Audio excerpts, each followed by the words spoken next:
The world runs on oil, much of it transported on ships like this from countries in the Middle East, including Iran. But the European Union has all but stopped its imports from Iran, and the flow will stop completely by Sunday. The move was expected to be costly, resulting in an increase in the price of oil. Instead, the price has dropped by 20% since April. Leo Dralas of London's Centre for Global Energy Studies explains why. What has happened is that Libyan production is coming back, Saudi production has been increased, Nigerian production went up, and Iraq has also increased output. And the net increase has been 500,000 barrels a day. Dralas says the world has so much oil it doesn't need Iran's output, and Iran's rival Saudi Arabia appears eager to keep it that way.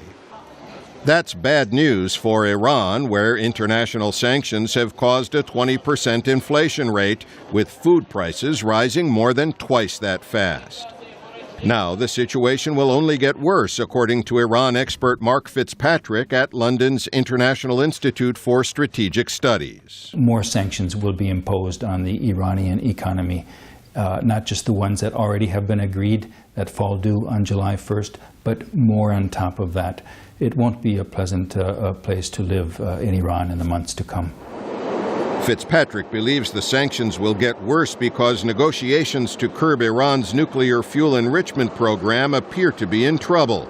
Recent talks in Moscow produced no move toward compromise. Iran says its program is for peaceful uses, but foreign experts say it could easily lead to the production of a nuclear bomb.